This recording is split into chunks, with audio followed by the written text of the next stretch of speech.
অপুর পাকশালা অ্যান্ড ব্লগে আপনাদের সকলকে স্বাগত জানাই। আশা করি আপনারা সকলেই খুব ভালো আছেন। আর আজকে আমি ব্লগটা শুরু করছি সন্ধ্যা থেকে। আর এখন দেখুন আমাদের বাড়িতে সন্ধ্যা দেওয়া হচ্ছে। আর এদিকে আমার ছেলেকে দেখুন, ওর বাবা অফিস থেকে সবেমাত্র বাড়ি এসে হেলমেটটা বিছানার উপর রেখেছে, আর ও হেলমেটটা নিয়ে ঘুরে ঘুরে বেড়াচ্ছে। দেখুন এত বড় মাথা কি করে হলো? হেলমেট? আমার তো মনে হচ্ছে এটা মাথা। আমার ছেলে বাড়িতে যে আর কত রকমের দুষ্টুমি করে তা বলে শেষ করা যাবে না। তো যাই হোক, এরকম দুষ্টুমি তোর চলতেই থাকে।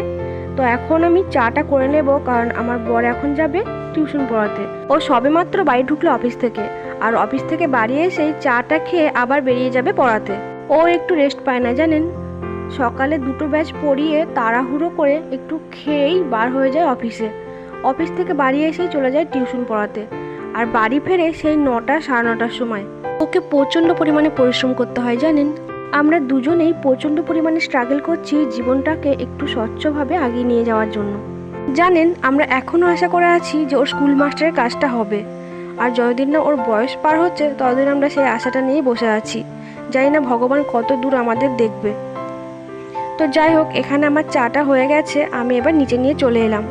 এরপর আমি আর আমার বর দুজনে মিলে চাটা খেয়ে নেব। আর আজকে এত পরিমাণে গরম দিচ্ছে যে ফ্যানের হাওয়াও মনে হচ্ছে যেন গায়ে লাগছে না। প্রচণ্ড পরিমাণে গরম লাগছিল আজকে। আমার তো একদম গরমকাল ভালো লাগে না, আমার শীতকালটাই ভালো লাগে। আর এখন তো আমাদের এখানে কারেন্টের কাজ চলছে, প্রতিদিন কারেন্ট চলে যাচ্ছে। এত বিরক্ত লাগছে এই গরমের মধ্যে।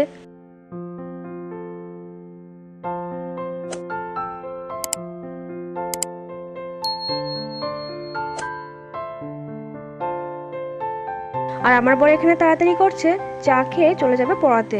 আর ও যেখানে পড়াতে যায় আমাদের বাড়ি থেকে তার দূরত্ব 6 কিলোমিটার হবে। তো ও চা খেয়ে চলে গেল পড়াতে। আর আমি আজকে একটু সিমইয়ের পায়েস রান্না করব।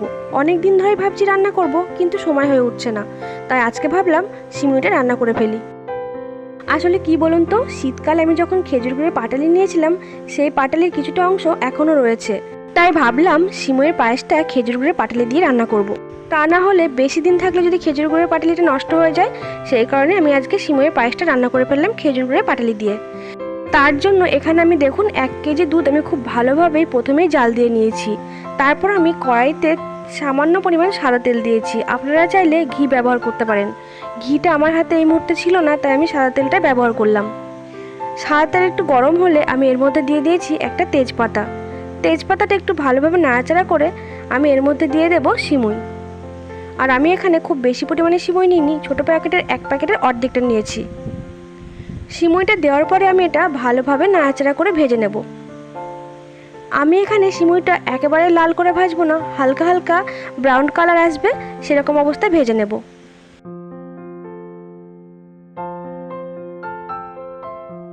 আর এখানে দেখুন সিমইটা আমার প্রায় ভাজা হয়ে গেছে। এই অবস্থায় আমি এখানে অল্প অল্প করে দুধ দিয়ে দেব।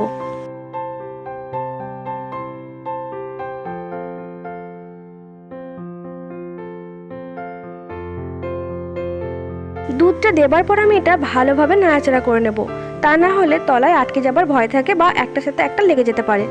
তো দুধটা আমি খুব ভালোভাবে নাড়াচাড়া করে দিয়েছি। এখন আমি এই দুধ থেকে অল্প পরিমাণ দুধ তুলে নেব। তারপর 10 টাকা দামের যে পাউডার দুধ হয়, সেই পাউডার দুধটা আমি এই দুধের সাথে মিশিয়ে নেব। তবে দুধটা যে খুব গরম আছে, এই দুধের মধ্যে সামান্য জল মিশিয়ে নেব। দুধটা যদি খুব বেশি গরম অবস্থায় আমি পাউডার দুধটা গুলি, তাহলে পাউডার দুধটা দলা পাকিয়ে যাবে। আবার ঠান্ডা জলে গুললেও পাউডার দুধটা গুলতে চাইবে না। তাই দুধটা যখন সামান্য অল্প গরম থাকবে তখন আমি পাউডার দুধটা গুলে নেব। এখানে সিমইটা অনেকটাই সিদ্ধ হয়ে গেছে। এই অবস্থায় আমি এর মধ্যে দিয়ে দেব 2টো এলাচ থেতো করে। এখানে আমি 2টো এলাচ নিয়েছি, এলাচ দুটো আমি থেতো করে দিয়ে দেব। আর আমি দিয়ে দেবো যে পাউডার দুধটা আগে থেকে গুলে রেখেছিলাম সেই দুধটা। পাউডার দুধটার মধ্যে দিয়ে আমি ভালোভাবে এটা নাড়াচাড়া করে আবারও কিছুক্ষণ ফুটতে দেব। কিছুক্ষণ ফোটার পরে আমি এর মধ্যে দিয়ে দেব কিছু কাজু বাদাম আর কিশমিশ। কাজু বাদাম আর কিশমিশটা আমি আগে থেকেই ভিজিয়ে রেখেছিলাম। এরপর আমি দিয়ে দেব এর মধ্যে খেজুর গুড়ের পাটালি।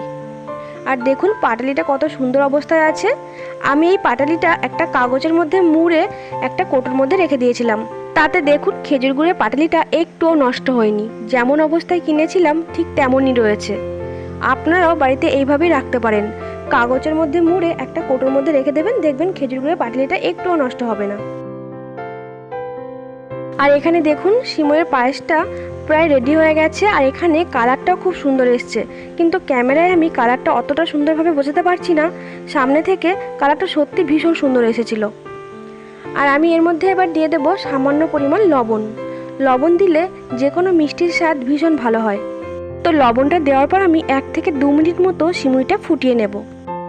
আর এখানে সিমইটা আমি খুব ঘন করব না, একটু পাতলা অবস্থায় সিমইটা আমি নামিয়ে নেব। আর সিমইটা সিদ্ধ করার সময় অবশ্যই খেয়াল রাখবেন যাতে সিমইটা একেবারে গলে না যায়। সিমইটা একটু শক্ত শক্ত ভাব থাকবে, এরকম অবস্থাতেই নামিয়ে ফেলতে হবে। তো এখানে দেখুন সিমইটা প্রায় রেডি হয়ে গেছে। আর আমি এরকমই ঝোল অবস্থায় সিমইটাকে নামিয়ে নেব। আর দেখুন সিমইটা এখানে হয়ে গেছে, আমি এবার গ্যাসটা বন্ধ করে দেব। আর এখানে দেখুন আমি কতটা পরিমাণে ঝোল রেখেছি। এটা এরকমই পাতলা করতে হবে। আর দেখবেন যখন সিমইটা ঠান্ডা হয়ে যাবে তখন অনেকটাই গাঢ় হয়ে আসবে। আর এখানে দেখুন কালারটা কত সুন্দর এসছে। আমি এখন সিমইটা ঠান্ডা করতে দেব। আর যে কোনো মিষ্টি জিনিসই ঠান্ডা হলেই খেতে ভীষণ ভালো লাগে। আমি তো এখানে সিমইটা ঠান্ডা করতে দিলাম, আর এদিকে দেখুন আমার ছেলে কি কাণ্ড ঘটিয়েছে। আমার কাছে দুজন ভ্রু ফ্ল্যাপ করতে এসেছিল, আর সেই কারণেই আমি কাঁচিটা বার করেছিলাম। আমি ওদিকে ওদের ভ্রু ফ্ল্যাপ করছি, আর এদিকে আমার ছেলে নিজে নিজেই কাঁচিটা নিয়ে ওর চুল কাটছে। দেখুন সামনের চুলগুলো কিভাবে কেটেছে। ওর এই কাণ্ড কারখানা দেখে আমি হাসবো না রাগ করব কিছুই বুঝতে পারি না। তো আজকের মতো ব্লগটা এখানেই শেষ করলাম। আবার দেখা হবে অন্য কোনো ব্লগে। ধন্যবাদ।